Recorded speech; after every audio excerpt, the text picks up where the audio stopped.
Friends, இன்றைக்கி quick சமையலில் போட்டி மட்டன் போட்டி கத்திரிக்காய் கடலப்பருப்பு போட்டு மிட்டா குழம்பு செய்யணும். தேங்காய் ஊற்றி அதுக்கு தேவையானது போட்டி எடுத்து வச்சுருக்கேன். அவிச்சு வச்சுருக்கேன் போட்டி மஞ்சத்தூள், உப்புத்தூள், கடலப்பருப்பு, கொஞ்சம் மிளகாத்தூள் போட்டு அவிச்சு வச்சுருக்கேன்.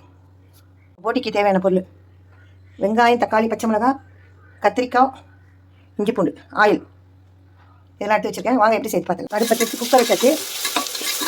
குக்கர் காஞ்சது ஆயில் ஆட் பண்ணி வெங்காயம் போட்டாச்சு. வெங்காயம் வதக்கி உப்பு போட்டாச்சு.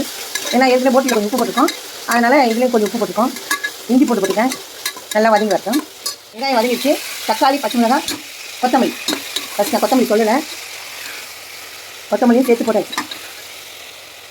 ஓகே, தக்காளி வெங்காயம்லாம் வதங்கினா அவிச்சு வச்சு போட்டி போட்டாச்சு. இப்போ மிளகாத்தூள், மஞ்சத்தூள், சில்லி மிளகாத்தூள் எல்லாம் போட்டாச்சு. இப்போ கொஞ்சம் தண்ணி ஊற்றி 2 விசில் விட்டு இறக்கிடலாங்க. வந்துருச்சு. இப்போ நம்ம கத்திரிக்காய் போட்டுருக்கோம். உப்பு சரி பார்த்துக்கலாம். உப்பு காரம் கூட சரி பார்த்துக்கலாம். ஓகே, இப்போ தேங்காய் ஊற்றிடலாம். ஒரு விசில் வச்சாலும் வைக்கலாம், இல்லை அப்படியே வேக வைக்கலாம். ஃபைனலாக போட்டி குழம்பு ரெடி. போட்டி கத்திரிக்காய். வாங்க சாப்பிட்லாம். என்னுடைய சேனல் நிலா டிவி. சப்ஸ்கிரைப் பண்ணுங்கள், லைக் பண்ணுங்கள், கமெண்ட்ஸ் பண்ணுங்கள். என்னுடைய சேனலுக்கு தொடர்ந்து ஆதரவு கொடுங்க.